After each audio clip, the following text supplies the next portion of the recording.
Namaste everyone. Very warm welcome to Satsang today. Muji ji ki jai.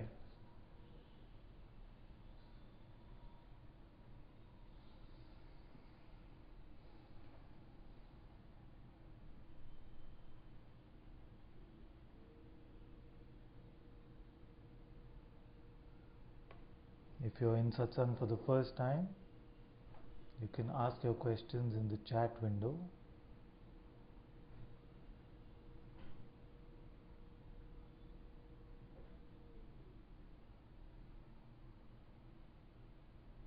And if someone can tell me if the audio and video are fine, then we can get started.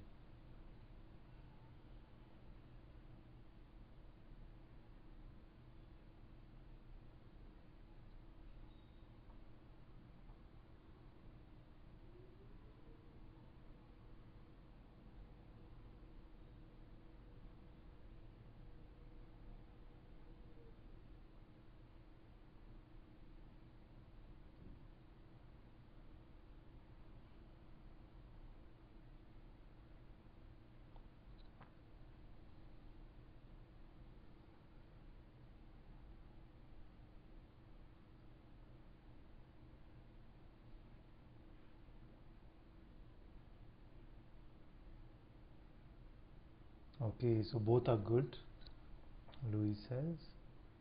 Very good.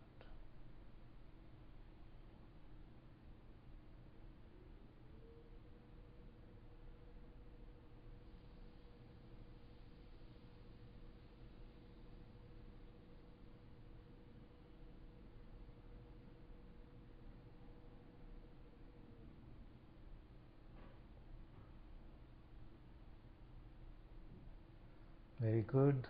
Welcome once again. And today it is coming up to speak about another topic, which is along the same lines of simplicity which we spoke of yesterday, which is the topic of problems. So nothing metaphysical, very down to earth reality. Let's look at what it means when we say we have a problem. Now, all of us have experienced this phenomenon at some time or the other in our life. In fact, most of humanity spends most of their life dealing with this phenomenon called problems. So let's look at problems today.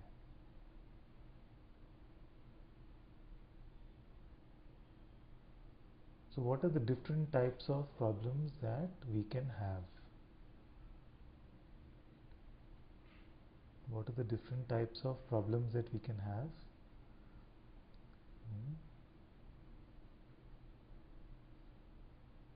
We can have a problem related to the body,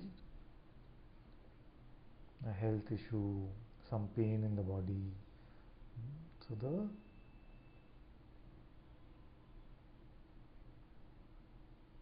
appearance of the body or the way the body is appearing can be the first type of problem, isn't it? So first type of problem is problem related to body. Health problems, body problems are the first type of problems. The second type of problem we can have is problems related to relationships. Relationships means any type of relationships. Our relationship with another being can be the second type of problem we can have. And this one is particularly juicy, especially with the significant other. The problems that we have seem to still grab our attention after many satsangs as well. Many beings come to satsang and still carry this problem of relationships or special relationships with the significant other or other types of relationships that we have.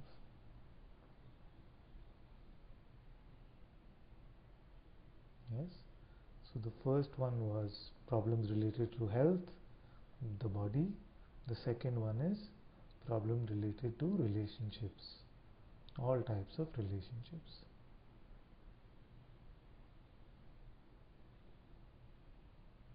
The third type of problem we can have is problem related to security, financial security, money, business. All of these are one sort of problem which is about money, financial security. Yes.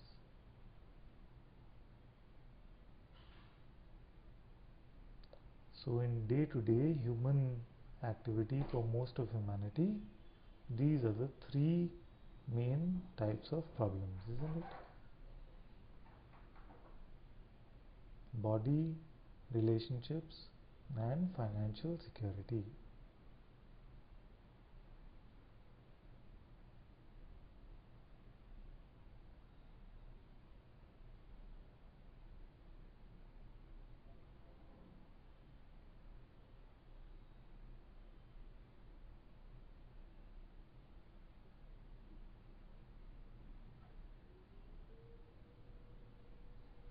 Then the fourth type, the rare problem,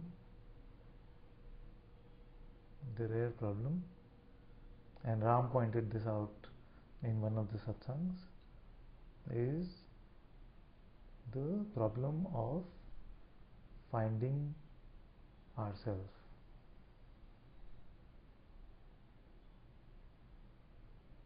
The problem of finding freedom, finding our purpose, finding liberation, is this problem of truly trying to figure out who we are.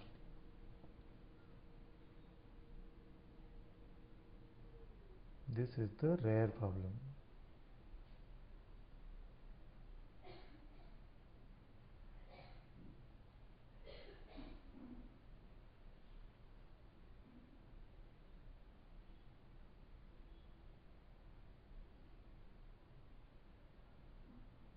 So all the various problems that we deal with in our life are just variations of these four problems. If I'm missing something or some variation of a problem, I love to hear about it, because when the mind hears this for the first time, there's always a reaction saying it cannot be that simple, this is not what my life is all about.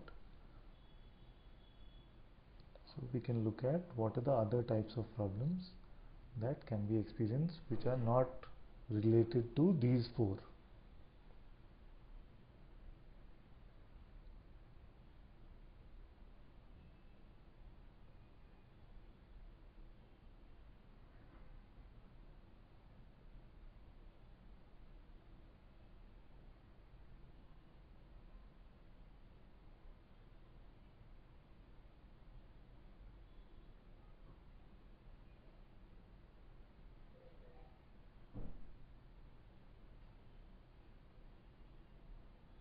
Is there anything else?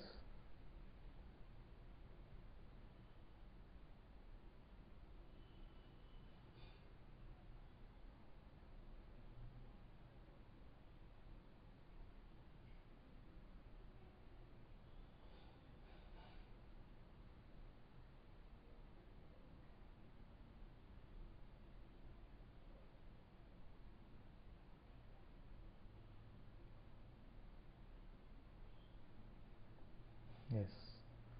So Neil says they combine and seem to have lots of variety, but it's really that basic as you say. Yes. Atma says you mentioned them all.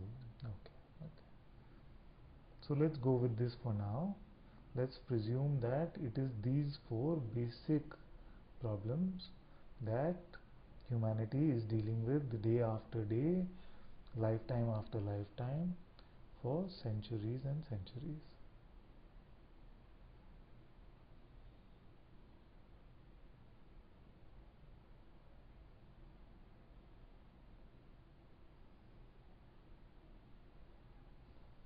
So let's first look at how something becomes a problem. For something to become a problem, it has to go from being an appearance into becoming something that we call a problem.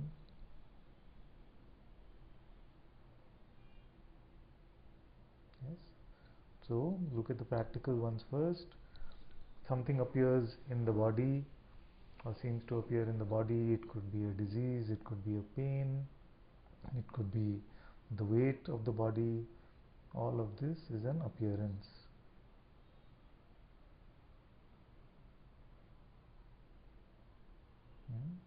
In the same way, something could appear in the form of another being in front of us who is behaving in a different way than we would like, and that becomes another appearance.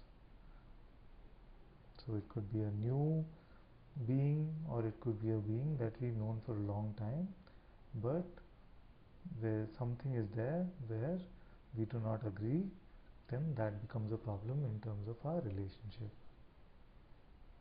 And the third is to do with both not having enough money in the bank or not knowing how to make sure it is secure. Both are problems. Not having enough and what to do with it, both can become problems. And the fourth appearance is the appearance which tells us that there is something missing in our life. When there's a feeling that there's something not complete and something missing in our life, then this problem appears. So all of these are just appearances. They're just appearing. In what way do they become problems? Try to answer this question. So all these appearances appear, we are seeing them. In what way are they problems?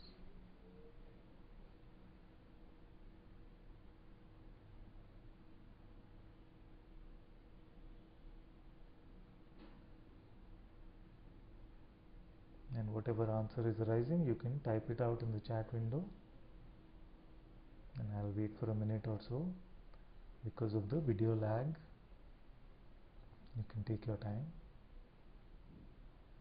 So the question is, in what way does an appearance, whatever it might be, in the body or in the world, in what way does an appearance become a problem?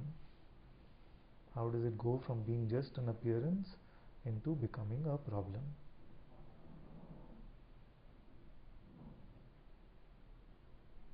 Wendy says, when it is felt, it seems to be out of the realm of appearing, that is, not watching something but feeling it. So feeling seems like it is more intimate than an appearance. But as we look at it more and more, all these emotions will also be seen, and soon they will be just another appearance, just another form of appearance. Just like a few weeks ago, a few months ago, or whenever it was, the thought seemed very intimate, and now there seems like there's a lot of distance between me and the thought. In the same way with emotions, whatever is being felt will also be seen to be at a distance and just another appearance. Very good. So Ustreamer34 says, when we believe in it. Yes, very good. And Ian says, when it impacts our identity somehow. Very good. Then Neil says, I think through self-judgment. Very good. And Lucia says, when we own it. Yes, when we own it, when it becomes my problem. Very good. Atma says, when I identify with them so strongly to believe them that my life cannot function without them. Yes. And Soham also says, belief. Atma says that I am less without them. And Wendy says, meaning body felt need the same distance appearance can be. Yes. So when there are things which are felt of a bodily nature, be it an emotion which seems to crop up in the body or any other sensations that come up in the body, they will also be realized to be appearances.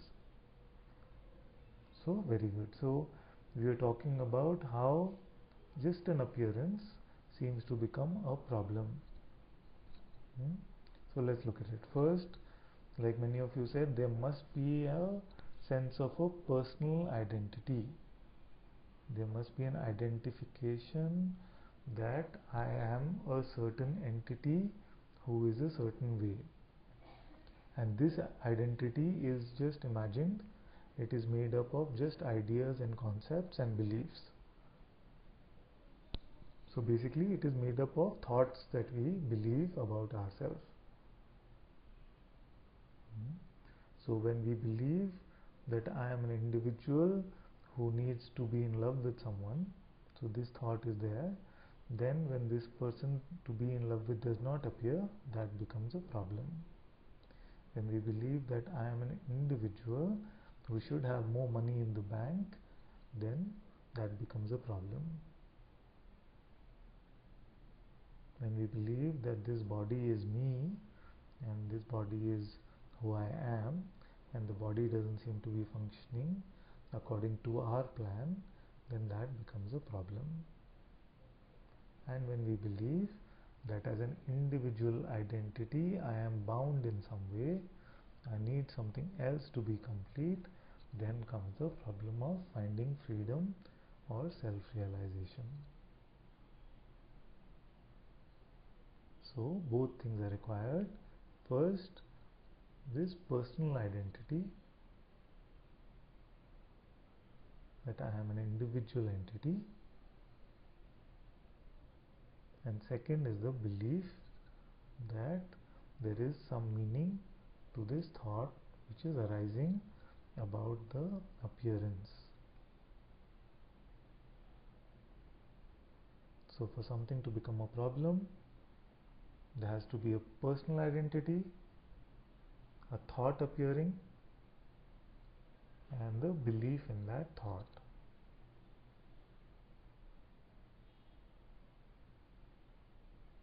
Can there be a problem when one of these is not there? And any of this is not there? Can there be a problem? Yes, so we looked at three things. The personal identity, which is made up of just thoughts, then appearance of a thought which is arguing with the appearance, which is not in coherence with the appearance, and third is our belief in that thought. All three elements must be there for us to be able to call something a problem.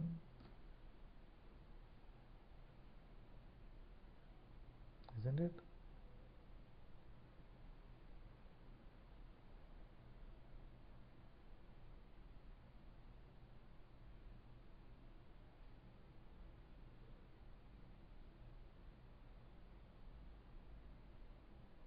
So it is actually a resistance to the present moment, or a resistance to what is appearing, is created with these three forces or elements.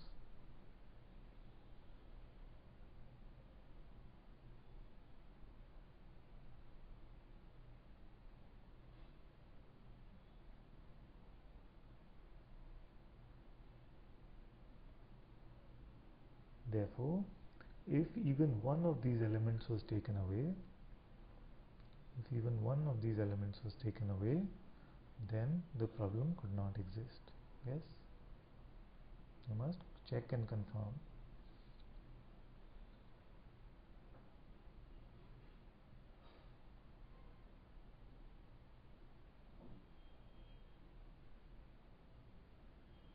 So there are three elements: the personal identity, the appearance of a thought which is in dissonance with what is appearing outside, and thirdly, our belief in this thought that appears.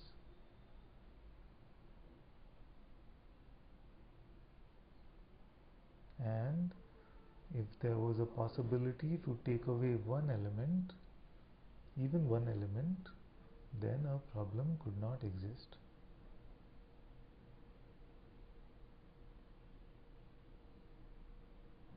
Yes. So only when all these three elements are completely synchronized and working well can we create a problem. So it is so much hard work to actually create a problem, isn't it? Have we looked at it that way? That we are working so hard to create our problems.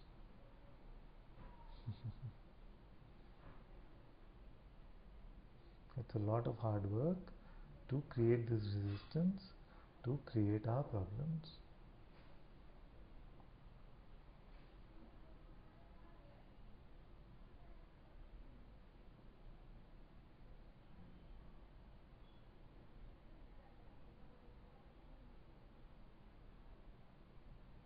So how to be free from these problems forever?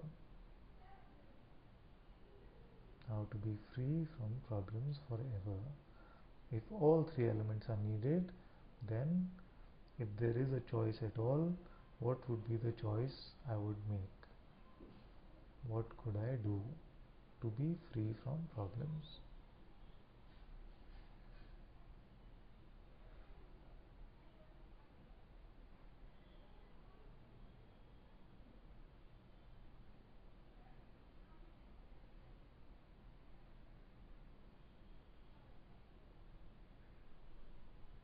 So the first element was this personal identity. So when we do the inquiry and we ask ourselves, who am I really? We come to the dissolution of this personal identity. And once this personal identity is dissolved, there cannot be a problem anymore. So the self-inquiry works on the dissolution of the personal identity. The second is the appearance of a thought. Yes. So we cannot do anything about a thought appearing or not. The thought will appear, and we cannot and we should not try and stop any thoughts from appearing. So the second element can be left alone. The third element is our element of belief, our engagement with the content of this thought. And that is what is meant by letting go or surrender, which is to say that I am now surrendered to the Sadguru, I am now surrendered to God, and I am not concerned why whatever the thought is trying to tell me, it is God's problem or Guru's problem.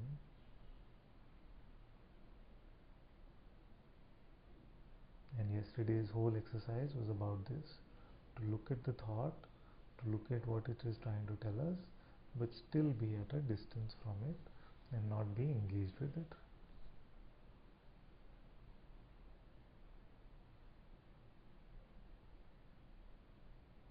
So the letting go means the cutting off of this element, therefore stopping of any problem or any suffering to arise.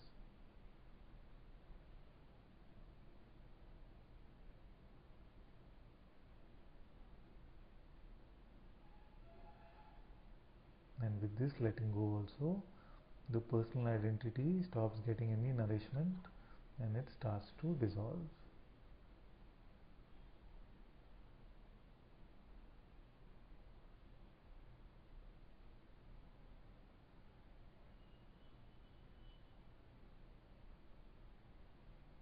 So there seem to be two methods.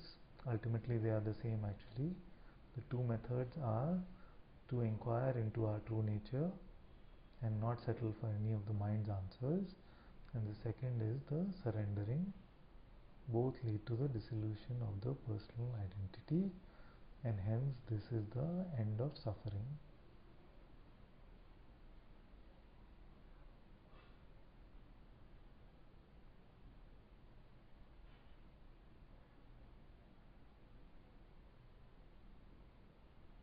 Okay, let me read some of the chat messages.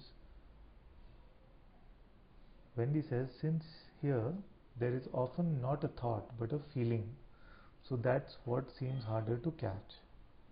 Except since it is coming and going in awareness, therefore it cannot be real.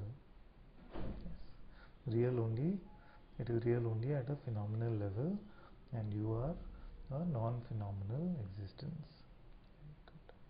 And Lucia says, when we see we are not this body, all melts away. Good. Yeah, so a strong part of the identification is identification with the body. Very good. And Neil says, a solution is change of perspective from personal to as is. Yes, so dissolution of the personal identity leads to a state of non-resistance and acceptance of what is, of what truly is. And Wendy says, so if I substitute feeling for thought, still what you say applies, and let it be God's Guru's problem for letting go. Yes, completely.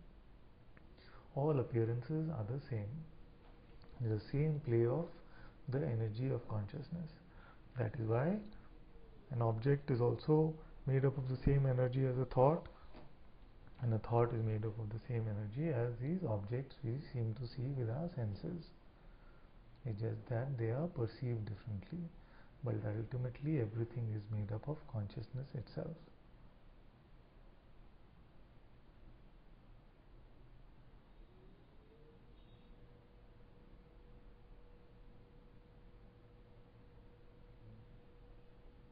So what started off as a sort of a mundane topic compared to usually what we look at in satsang, which is to look at problems, is actually looking at the root of all suffering itself.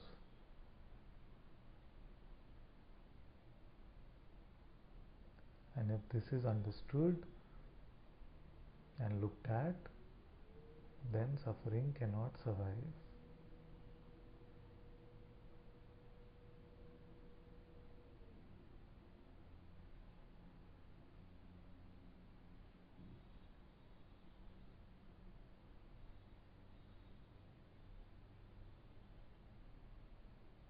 Simple, no?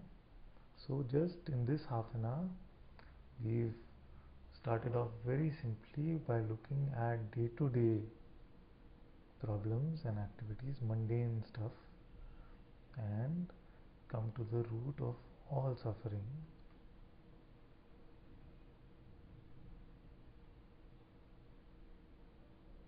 And we've made a commitment that if this is understood, then suffering cannot survive.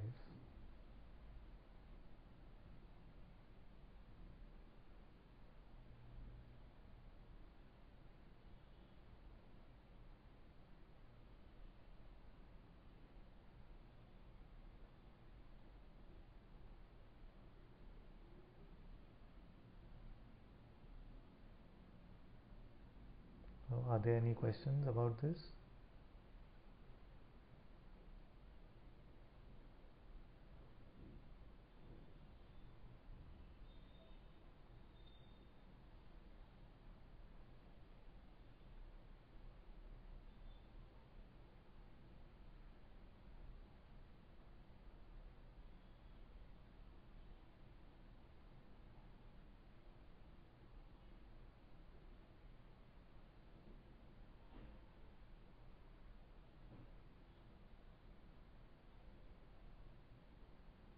Therefore, it is said that freedom is the state of non-resistance.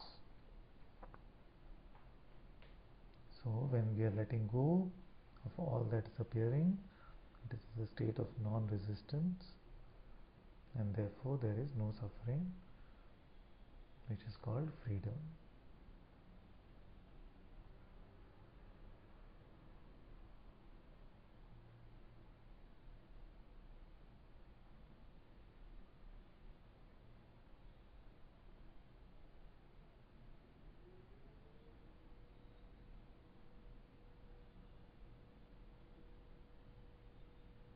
Now for me it is easier to just let go, not to inquire anymore, Atma says. Now to me it is easier to just let go, not to inquire anymore. So we don't have to make work out of anything. If the inquiry is seeming like work and it's seeming very effortful, then just let go.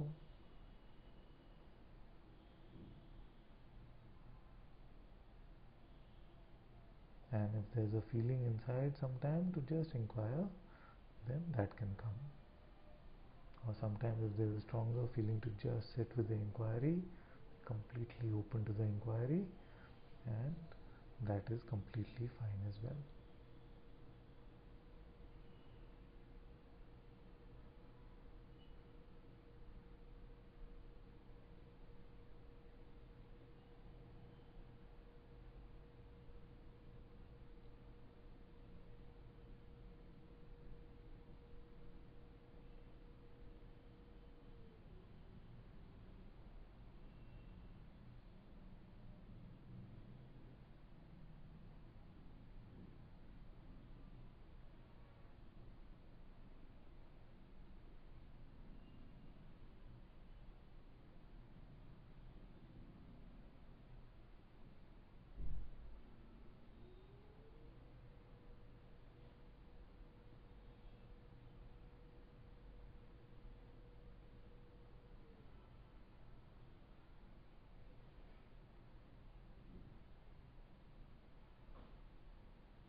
And in any appearance which seems to become problematic, there is an opportunity for self-discovery.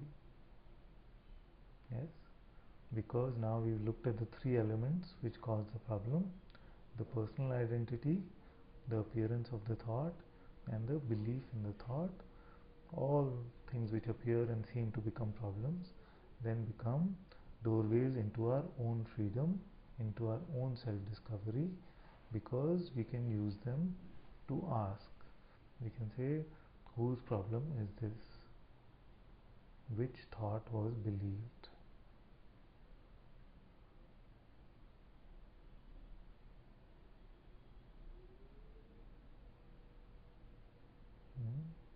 Whose problem with this, or which thought was believed, can be used as doorways into our own self-discovery.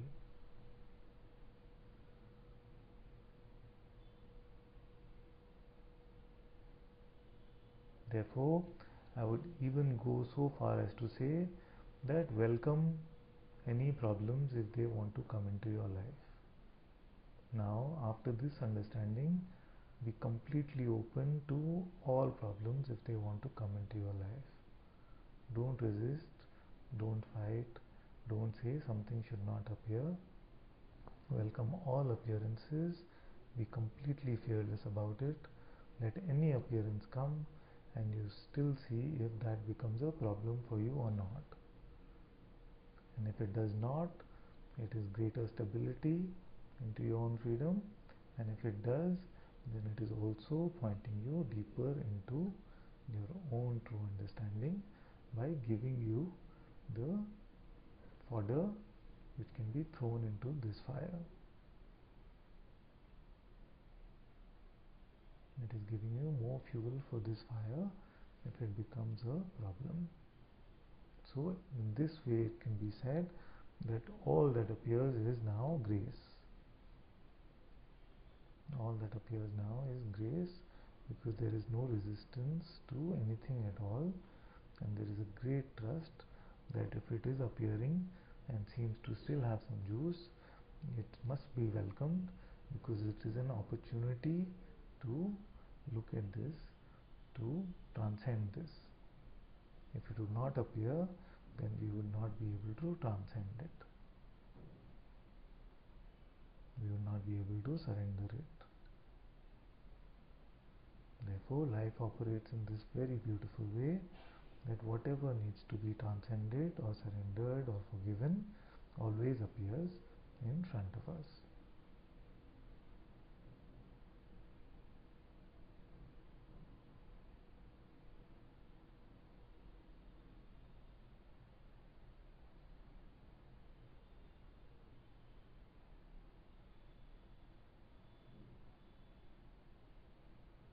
So this is the end of fear.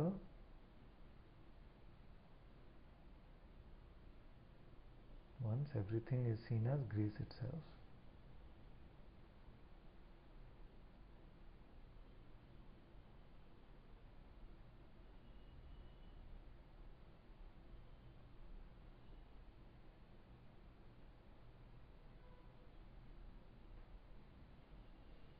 Now the ego is left with no room to maneuver.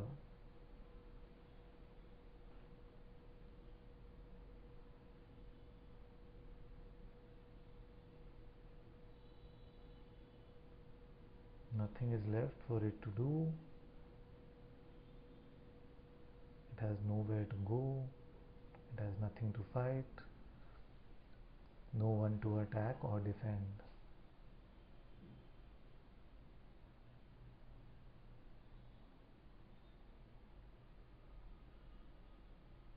Lucia says, it is so clear that life is really supporting us, not against us. Yes. Life cannot be against us. That's why my master said that the greatest mantra is thank you. To whatever is appearing, the greatest mantra is to say thank you.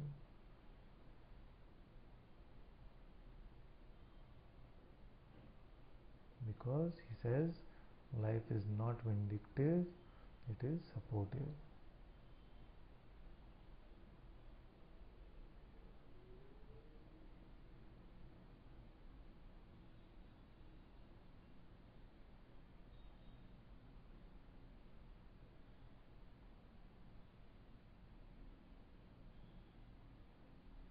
And Neil says, Master, what you say makes sense. Don't resist any problems. But my ego I can't do that. I am lucky enough to have found you in Muji. Should I just let this continue?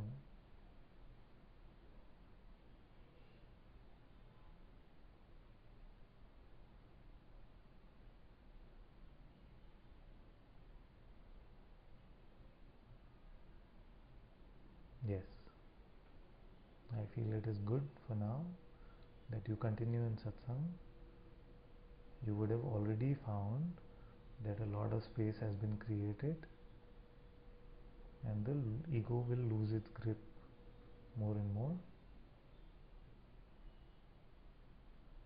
In fact, yesterday's satsang, yesterday's guided meditation is something that you can do as often as you feel to do it, and you will find that this grip of the ego, which still seems to have some power, will reduce very, very fast, and then you will see that the ego has no power at all. But it's very good. You can continue in satsang like this, and soon you will be referring to yourself as pure awareness itself.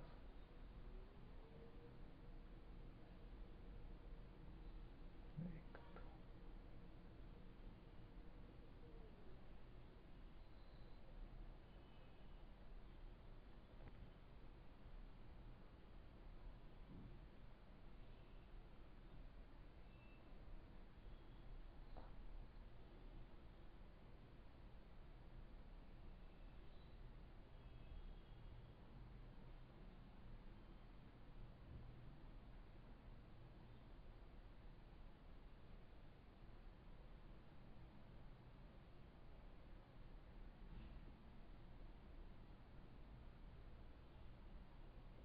Remember that we are not to resist the appearance of any thought.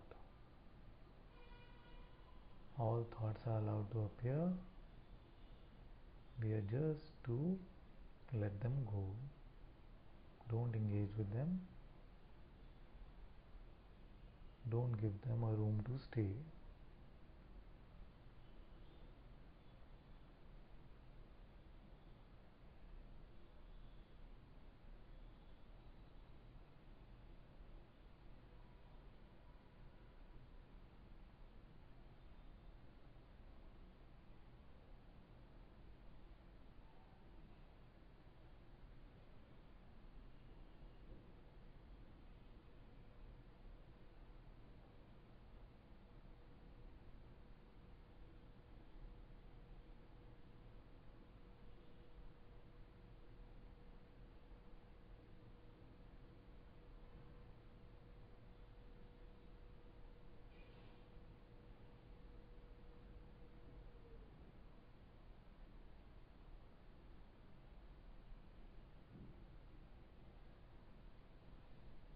Very good. So, who can have a problem now? Mhm.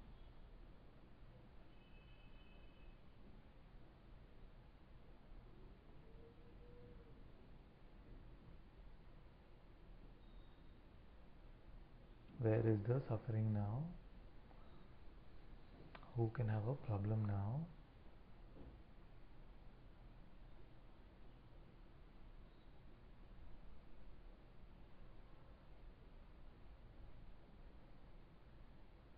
An appearance can no longer become a problem with the dissolution of the personal identity or with the withdrawal of belief from our thoughts, which ultimately leads to the same thing.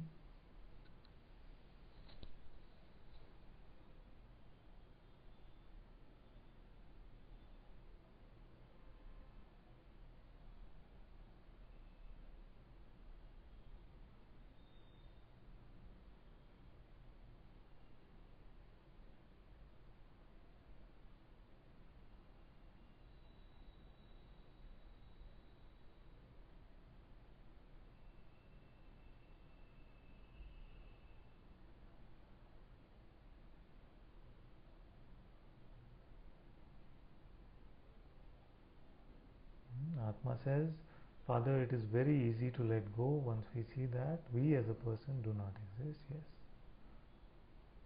When the personal identity is dissolved, then there can be no belief in the thoughts which are always about the person anyway. Atma says, okay, she said that. Then Lucia says, problem can still come, but it does not stay long. Yes, so the appearance can come, and even if momentarily there is some belief given to the thought about it, it does not last long because the belief is quickly withdrawn, or very quickly we ask, who is this problem for? Who is suffering? So all appearances will still continue to come. Don't have any expectation about any appearance changing with this understanding. This understanding does not mean that the appearances must change. It is seen many times that they do change, but do not carry this expectation. Be completely open to everything that arises.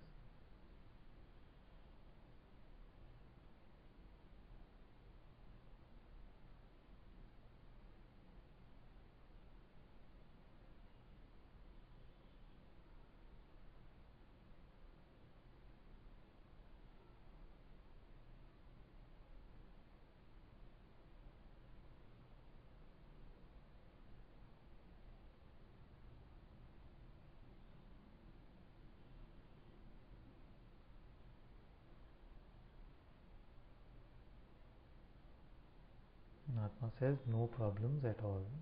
Yes.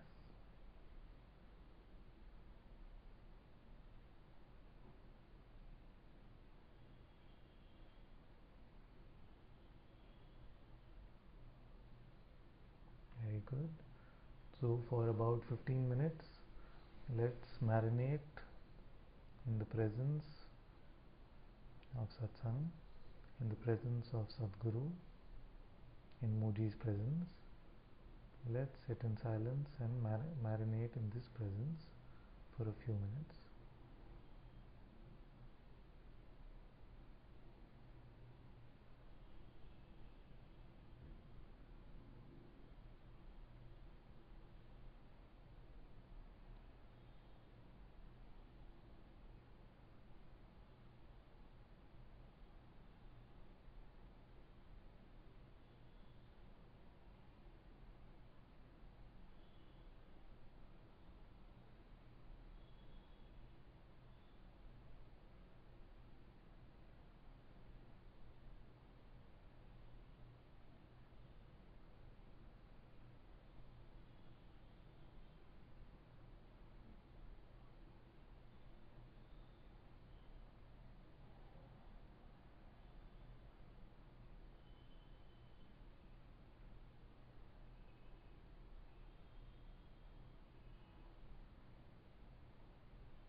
Very good. Om Shanti Shanti Shanti. Muji ji ki jai.